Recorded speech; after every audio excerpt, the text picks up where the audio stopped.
Another common question I've been asked a lot over the years, on air, online, on TV, should I use my own voice and show my own face?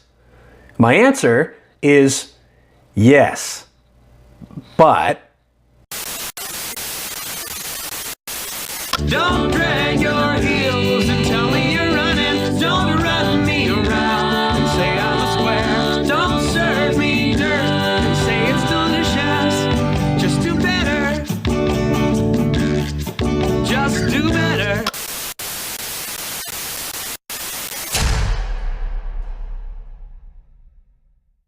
Hi, I'm Kevin Bulmer. This is Be Real, Do Better, the small business marketing show, here to support entrepreneurial underdogs who are intent upon setting themselves apart in an authentic and sustainable way so you can get a much better return on the time and the resources that you invest into marketing and communication. Today, a really commonly asked question when it comes to my marketing and communication, whether it's on air in a traditional format or online, should I use my own voice or show my own face? And my answer is absolutely. If you want to set yourself apart, that's probably the best way to do it and to make a really human, personal interaction. But don't do it if it's going to give you a complete anxiety attack. But look for a way that you can maybe express a more personal invitation. Perhaps there's somebody else on your team or in your organization that can start to do that for you. But we all have different levels of comfort. And there are some people who, if you were to look into a camera or a microphone like what I'm doing right now, that would absolutely give you total panic and fear. And I get it. And I'm not going to be the one to tell you, get over it. Because if you're telling me to go and get on all these crazy looking roller coasters that I see at these summertime theme parks, I don't want to do that. Even if I would get off the ride and tell you that it was a lot of fun, I don't want to do it. So I don't want to ask you to do something that's going to give you a whole bunch of anxiety. But I do want to ask you to do something that feels more personal, more human, more real, as is the name of this show. And the other side to that is, if you're doing something more traditional like a radio ad or a local TV ad, it's great if you can use your own voice and face, but you really lose, in my opinion, the impact of the message if all you do once you get there is just spout the same numbers and cliches as what I hear and see from everybody else. Car dealers are, this is a really common mistake that I see and hear from people in the new car dealer area. And I'm sorry, this is an easy target, but turn on your local radio station and give it a listen for a while and you'll hear what I mean, I bet. Certainly here in North America. So even if it's you and you come on and you're, hi, I'm Kevin and I'm the sales manager from Kevin's whatever car manufacturer, and then I proceed to give you the same finance numbers, call to action, and advertising cliches that I hear from all the other ads, I've really kind of dampened the impact.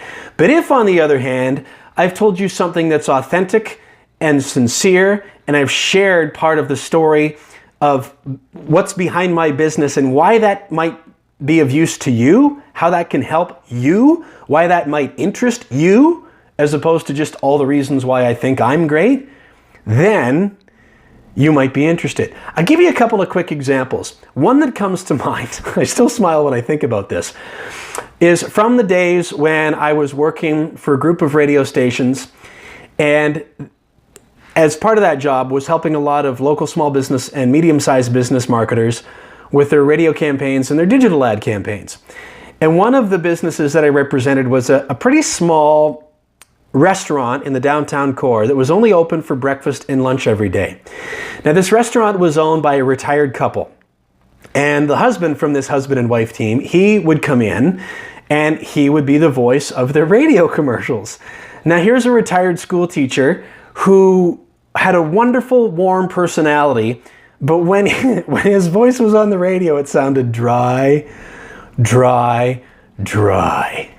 Except that, and maybe I should say I didn't start the phrase. That might have been bad, except that that's who he was.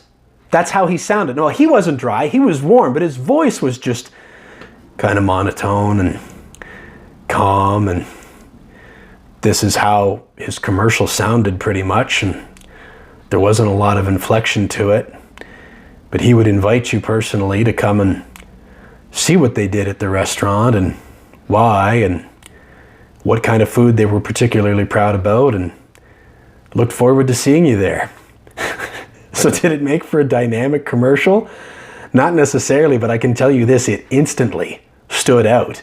Because if it had sounded like so many others did and they'd gotten, let's say they'd asked me, a talking head who likes to flap his lips a lot to voice that, I would have wanted to inject enthusiasm and cliche and all that kind of stuff into it, but that would have been disingenuous of the actual experience that you have when you got to that restaurant. Meaning, when you got there and you saw this guy, the owner, who you always would, who usually had an apron around himself, and then when he saw you, he'd come out and he'd like clean his hands on the apron, and he would sit down and talk to you, and he'd have a cup of coffee with you, and guess how he sounded?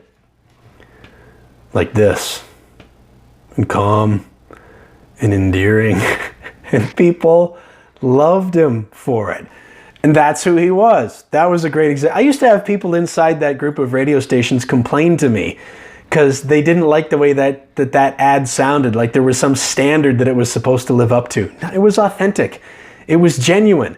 And if I were working with him today, I would be on his case to let me take some video of him, interview him, so that he could tell me some of those stories on camera just like I am now, and we would put them in little bits and pieces on their website and social media page. Here's another one that's more recent that I just heard on a local radio station, which was a used car dealership. So I hear car dealerships and I see from car dealerships all the time. I'm sorry, but it all looks and sounds the same to me. It's white noise. I don't hear you. They're all saying, at least the way that it sounds and looks to me, essentially the same thing. But all of a sudden, this commercial comes on, and I was recording it. So I've gone back and listened to it 2 or 3 times. And it sounded so different from everything else that I immediately paid attention. It had these 2 guys that were, again, pretty dry, but kind of talking to each other. What do you think? Well, what do you think? And just a little bit about their business, and sort of like, we are who we are and this is who we are. And then there was an announcer that came on at the end of that commercial that kind of wrapped it up. But I, like I said, I had recorded that ad and went back and listened to it, and I immediately loved it. It caused what you might have referred to as cognitive dissonance, because it didn't sound like an ad, which means it stood out. Well, the first thing I did was I went to their website and their social media page, and I thought they get an A+ for the way their radio commercial sounds. Let's see if they get an A+. They will. If those 2 guys are on the front of the website, and if they have like video or pictures of them or something like that on their social media, their Facebook page. But they didn't. So they get like a C or a D for that, but an A+ for the way the radio commercials sound. I actually called that place and I asked, are those 2 guys, are they real people? And the person that answered the phone, she laughed at me and she said, yeah, they're the 2 owners. And I said, where are they? Like, I went to your website, which looked respectfully like every other used car dealer website. I wanted to see those 2 guys. I heard them. Where were they? And again, she kind of giggled about that and said, we're working on them with that. I'm going to go out and see them, and I'll see if I can work with them on that as well, because that's endearing. That's an ad, but I loved it because it had personality, because it was real. Now, maybe you're not the one that feels like you could step forward and put yourself on show that, excuse me, that way. But you don't necessarily have to put yourself on camera or behind a microphone, even if it's something as simple as what you or one of your team members posts on your social media page. What I'd like for you to take away from this episode is to have an objective look at it and ask, is that a real, authentic tidbit about who you are and what you do and what your business stands for? Or are you falling into that really easy trap that gets us all, me included, of looking and sounding and like, okay, this is how a social media post is supposed to read, or what it's supposed to say, or how it's supposed to look? Because you don't have to show your face or have people hear your voice, but you can even write 2 or 3 lines that goes out as a Facebook post or something on your website that has a really human personal invitation kind of a feel to it. And in the meantime, can you look objectively at areas where you can inject a little bit more personality, reality, and humanity into what you're doing, as opposed to just sounding and looking like ads? One of the things that I try to share at every workshop that I do, and with any of the marketing clients that I work with, is that we compare ourselves to perfect. This doesn't just relate to marketing, by the way. I think this is life in general. We compare ourselves to what we think is perfect, but what we relate to is real. That's why this show is named the way that it is. Be real and do better. We think that we're supposed to slap all these highfalutin production values and it needs to be up to a certain level in order for it to be worthy. That's nonsense. It's absolute baloney. Just be real. Show and share who you really are. Instant differentiation. Do you know why? Because everybody else is not going to do it for a variety of reasons. So if you're one of those, what I like to call entrepreneurial underdogs, try that. Do it for a little while. Slow and steady. Break it out into little bits and pieces and see what happens. And if you think I can help, or you'd like me to have a look at your website or your social page, give me a shout and I'd be happy to give you my 2 cents. I hope that's helpful. If so, make sure to subscribe wherever you're watching and listening. Remember, there are a bunch of free resources available at BeRealDoBetter.com, including my free guide, which is called Better Marketing Results in 3, 2, 1, Go. You can download that for free right now at BeRealDoBetter.com. Thanks so much for spending this time with me. I really appreciate it, and I hope to have you here again next week. In the meantime, I'm Kevin Bulmer, reminding you to just be yourself and run your own race.